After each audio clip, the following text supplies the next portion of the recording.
Thank you very much for that. I appreciate, as someone who is new in this process and is catching up to hear a bit about the history and hear a bit about some of the vision for that.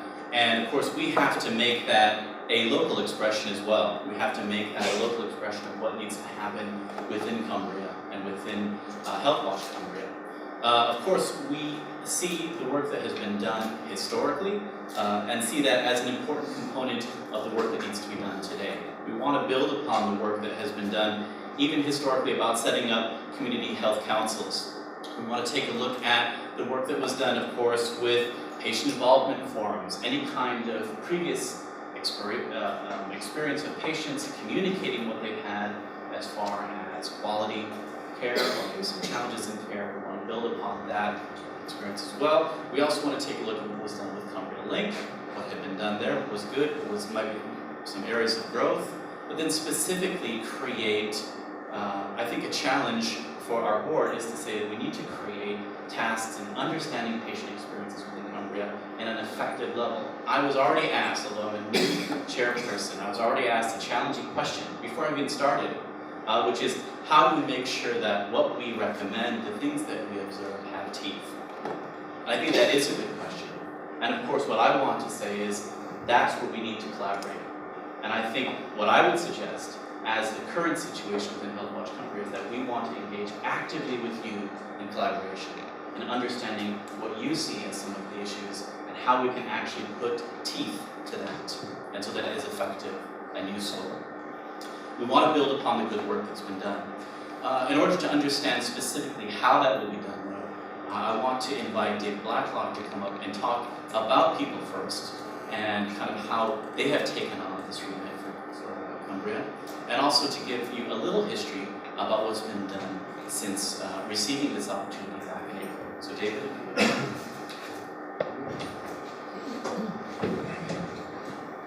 Okay, thanks. Nice to see the room so full. It's lovely that you've all given us the time to come along today. So I just wanted to give you a little bit of history about the work that's gone on so far, but also about the organisation that's been commissioned to do this work. So I've been the Chief Executive at People First in Cumbria for about 5 years, but I've been there for about 15 all in all. And some of the things that I just wanted to let you know today is that People First in Cumbria, we've been here for 25 years. So we're not a new organisation, we know Cumbria, we know how things work here, we know how to get from A to B, we know the little pockets and communities and some of the challenges that we have here. And certainly that's going to be an advantage for Healthwatch Cumbria. We're a not-for-profit organisation and a social enterprise, which was one of the kind of remits, one of the things that was asked for when commissioning Healthwatch was that it would be taken up by a social enterprise.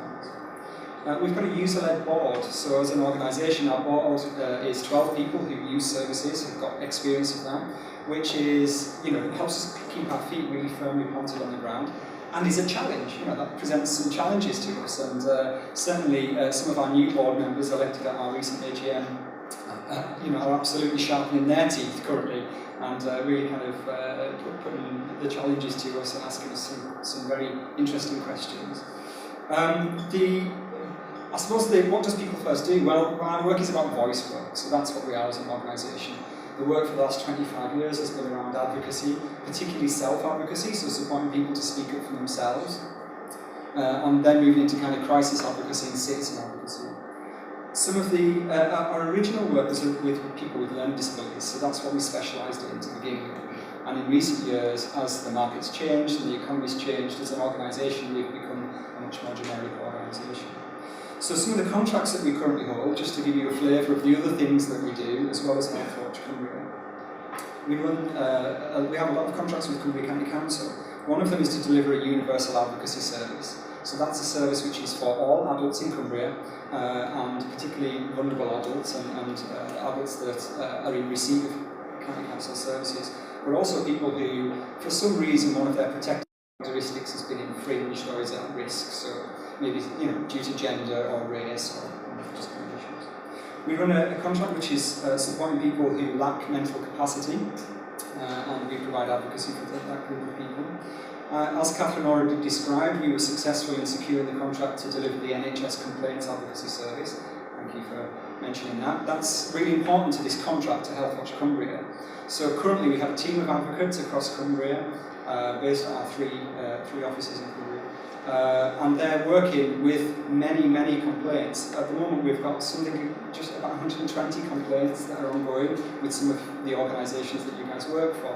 Our job in that is to kind of support those individuals, support those consumers to make sure that their voice is heard, to make sure that processes are followed, to make sure that the responses that they get are absolutely appropriate and they're satisfied that they've been heard. We've got a children's advocacy contract, so we support children, particularly with disabilities, to make sure that their voices are heard in decision-making processes.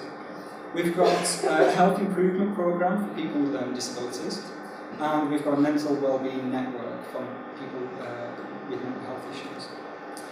So that's a little bit about the history of People First. Some of the other things that I was going to talk to you about is what we've done so far. So we did hit the ground running. We were absolutely determined that we would make a flying start. And thankfully we were commissioned in December. We got the word just before Christmas, which was a lovely Christmas present for us all, at People First, to start thinking about how on earth we were going to get going with this work. So the 17th of December, we were told that we'd been awarded the contract. We started the contract on the 1st of April, by which point we'd moved some staff in, we'd transferred some staff from Cumbria Link, which we were really grateful for. We were able to do lots of kind of groundworks and foundation work, working with Cumbria Link, them handing over their legacy to us so that we don't lose all of the vital work that they've done. So that was incredibly important to us. We did lots of consultation work, so we went out and met with many of you. I've probably met with almost all of you in some way, around 50 people that I went out and about with Sue from Cumbria County Council. We went and met people personally, because that's how we feel that it is the best way to kind of do business, face to face, making real relationships with people. We met with some of the stakeholder groups that Cumbria Link had set up previously, and some of the other organisations in the room who've been involved with.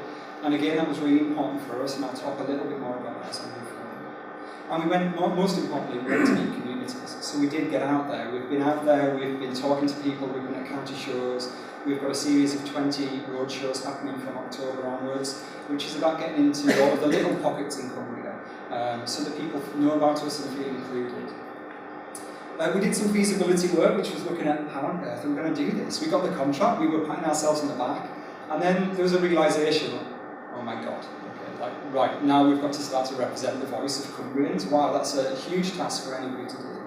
And so we did some feasibility work, we looked at some models about how we might do that. We then started to look at governance. We decided that we'd get out and about and do some work first, because we felt like it was very difficult to recruit a board and put a board in place if we weren't that able to describe to them what the role of Healthwatch Cumbria was. So we wanted to test the water a little bit before we did that. But I'm delighted to have Mark here as the chair and the other board members who are probably slightly shocked this morning because we've not done very much work at all, but we're really pleased to have you on board and look forward to working with you. We recruited the team, so we've now got the full Healthwatch team in place, so we're really delighted about that. And obviously we've done all of the things that you would expect us to do in terms of training and getting those people ready. We've decided that we would put the staff across Cumbria, so rather than having one kind of central office somewhere, we would have staff throughout the county to make them as accessible as possible to the community.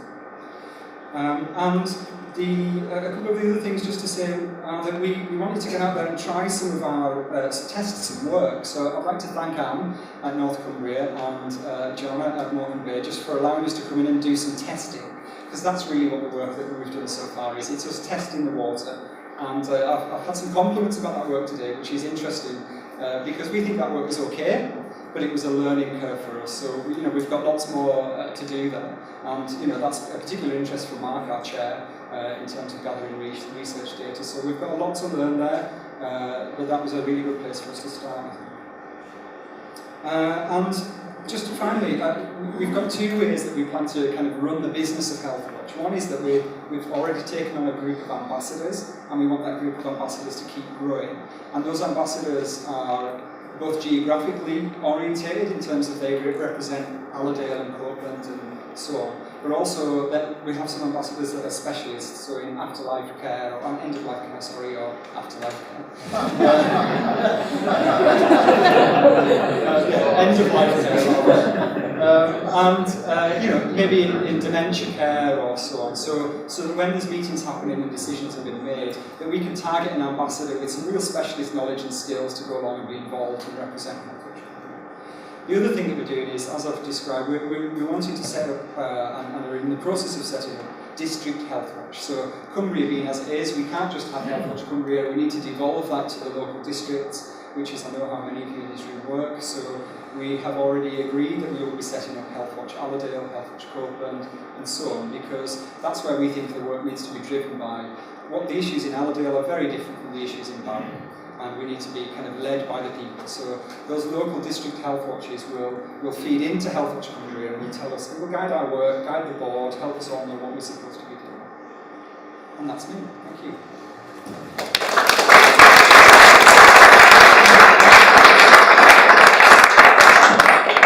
Thank you, David. You remember those nifty little pads that you have on your table. Now that you've gotten a chance to hear from Catherine a bit more about Healthwatch, and you've gotten to hear from David about the role that People First has played in securing that bid, and now what Healthwatch will be doing next, we'd like to give you a chance to give some feedback again. This time not on Rubbish Television, but more so on Healthwatch. And so, Sanjay, if you wouldn't mind putting up the next voting question.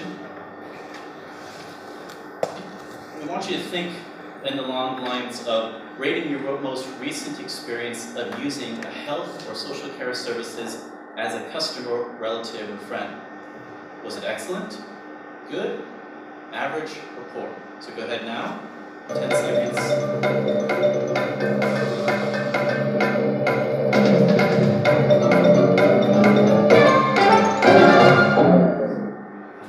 Okay, so we have 19% saying excellent, 38% saying good, 30% saying average, and only 13% saying poor. So just even as consumers, or being family members of consumers, having an experience of health and social care, just getting a flavor for our own experience, this is what our answer is. So it gives us a kind of a sense of how we as consumers experience this, because of course you all play very significant roles within health and social care, but you are also consumers.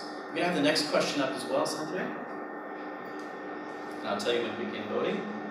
What did you do about your experience, whether it was good or poor? A, did you tell friends and family? Did you tell the service? B, tell Healthwatch Cumbria? Or tell nobody? Go ahead and begin voting.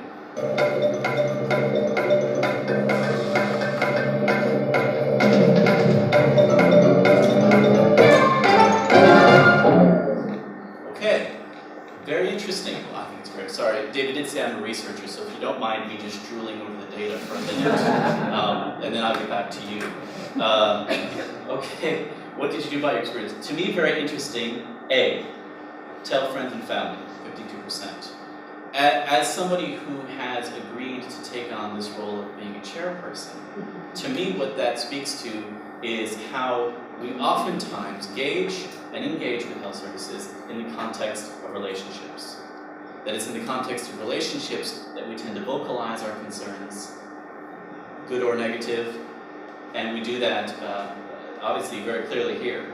Telling the service, of course, giving feedback, 26%. Tell Healthwatch Cumbria, 2%.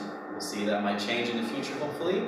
Tell nobody, 20%. I guess it depends on what your experience was like.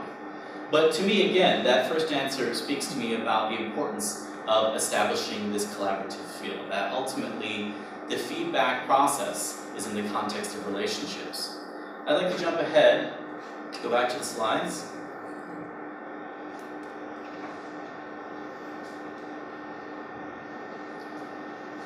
Now, of course, these are things that you can read about, and these are things that you'll hear, of course, as you hear about Healthwatch Cumbria. But if you don't mind, just very briefly, I'd like to talk about some of the 6 key functions of Healthwatch.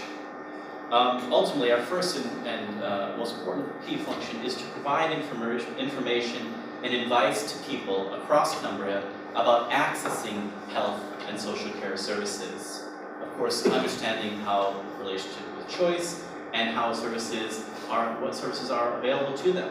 Of course, we want to promote and support the involvement of local people in the monitoring, commissioning, and provision of local care services, obtain the views of people about their needs for an experience of local care services, and make those known to those involved in commissioning, provision, and scrutiny of care services. Make reports and make recommendations about how the services could be improved. Make views and experience of people known to Healthwatch England helping to carry out its role as a national champion, and to make recommendations to Healthwatch England to advise the Care Quality Commission to carry out special review or investigation into areas of concern, or if the circumstances justify it, go straight to the CQC with their recommendations. For example, if urgent action were required by the CQC. So you see here that these are our 6 main functions at Healthwatch Cumbria.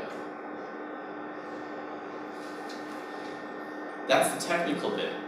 But again, what I would like to emphasize is that there is a vision, I think, behind Healthwatch Cumbria, which is to suggest that we are all in the same business. Everybody in this room has the same goal, which is to provide quality and good services to our consumers. So to in any way suggest that there is an us and them approach, I think would be false. Because we are all on the same team with the same goal in mind, which is to create and provide access to good quality services. We want people to have the best services that they can receive. We want these services to promote health and well-being, and we want the consumer's experience to be good. You know, we've been talking about what is good. What is a good experience for consumers? We have to understand that, and part of that will be listening to consumers. So we, again, are on the same page and on the same team as you are in trying to discover what that is. One of the things about the previous voting questions that we wanted you to think along these lines is that we are also consumers in this room. Each and every one of us utilizes health and social care services. If not us, then definitely a member of our family.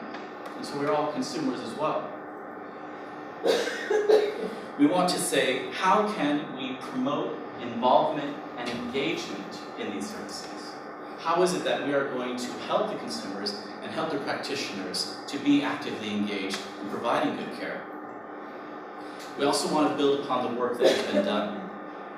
The work that has been done by your organizations and the work that has been done by external organizations as well. Can we promote good service by building upon that? As a board, and just to say personally, I would like to see that we are engaged in active collaboration with you. One of the best things that I liked about the beginning of this day is that people began asking me questions. Now, of course, David, I think, has fairly stated that I think all of us on the board are a bit in a state of shock and denial that we have agreed to do this, because it's an incredible task. And so, unfortunately, sometimes I want to say my answer to your question is, I don't know. I don't know how to answer that. I don't know how to answer your very difficult question, but I want to find out. And I want to work with you in trying to find the answers. And so I would just like to say, as a board, that that is one of our main goals, is to foster that spirit of collaboration. And that will mean meeting with you. And today is just a beginning of that conversation. This is not the chance to meet us and that's it. This is the chance to begin a dialogue, to get to know both the team and the board in helping to promote good services in Cumbria. So let's think of that today as a beginning of the conversation. What's difficult about any conversation is that when you're communicating, sometimes there are different audiences. And so, as Healthwatch Cumbria, we are going to have to engage with a variety of different kinds of people. We'll be dealing with consumers, practitioners, organizations. And so, how can we foster a dialogue with different audiences? Well, it's difficult and it's challenging, but I think that's the challenge that we're up to. And I think that's the challenge that we want to take on. Healthwatch needs to be about developing a wide range of tasks and skills. So there is no simple answer to complicated questions.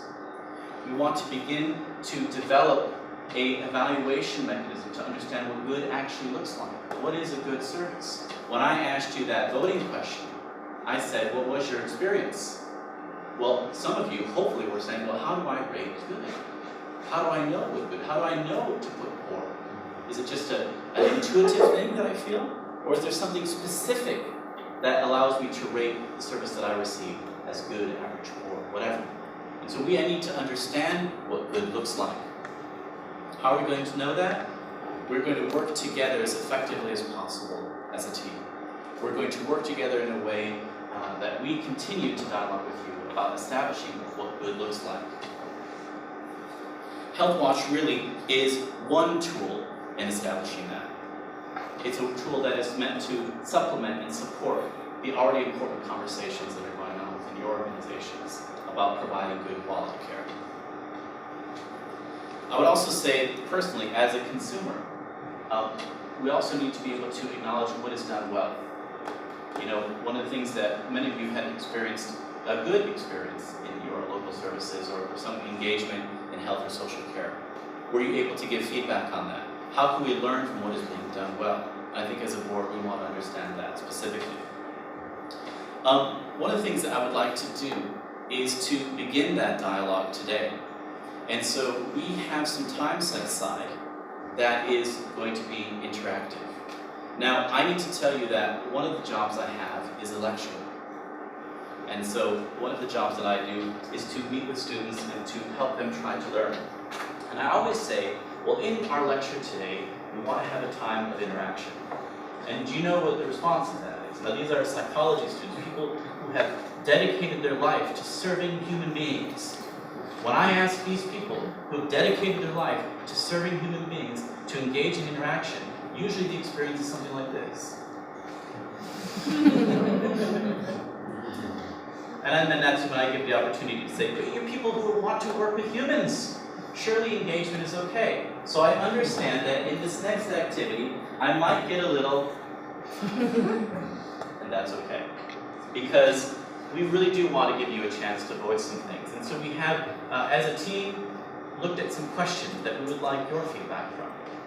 And you'll notice that the way we've set up this room, although we will acknowledge it's quite cozy at the moment, is that we have rows in front of each of these tables. Okay, so there's a row here. What we would ask you to do, and again, this is the part where you just have to take a deep breath and get through it, and we're going to get through this interactive bit together, is we're going to ask you to turn your chairs and face each other at a table. Okay? So this is the part now where you take your chair and you can turn it. Face one part of the table. You should probably go to the next section. Sure. That's a very important question. It's great that Healthwatch Cumbria wants to collaborate with everybody here. I really welcome that, and I'm sure we all do. But of course, the people here are a strictly invited audience, and there are many people who desperately wanted to be here today. Many who have been active in public-facing agencies in Cumbria, especially for many years, who weren't allowed to attend. And to confuse things further, a letter or an email from one of your members of staff recently suggested that the event was oversubscribed. I quote, oversubscribed. Now, how can an event be both an invited event, which raises the question itself, and oversubscribed? Can you explain that? Because, as I say, there are many people who wanted to be here, participate in this potential celebration, but aren't. I was going to communicate to them that they're part of this as well. Remember that I said there were some questions where I might have to answer with I don't know? Let me start by saying I don't know. But I will turn it over, of course, to David. Maybe we can answer that from an operational sense. Sure, I can. You know, it's really difficult to try and include everybody. And one of the things that we really knew was that maybe this isn't the right forum to engage members of the public. So that was the kind of decision that we took. We're doing all kinds of other things in order to engage the public. We're doing counter shows. We're getting out and about. We're getting into services that some of you guys provide to try and engage with people. And the point of pulling everybody together today was that you were some of the kind of movers and shakers in this world, and we wanted to engage with you. However, so we send out invites and we try and choose, which is a really difficult task, to try and choose who to invite and who not to, when we know that there's a capacity within the room that the room can take. So it was difficult choices to be made, but some of you kept coming back and saying, well, I want to come. And so as with all of these kind of events, we ended up kind of trying to fit, can we fit 2 more people in and so on. So it's been some really difficult choices for us to do, that's how we've answered that. And if we could have had a big event, you probably would have done that. I think when we got here yesterday, myself and some of the team were like, wow, okay, even just getting 80 people in this room is a real challenge to us. So I hope that answers your question. And if not, I'm meeting you later in the week, maybe we can chat about it. Okay, thank you.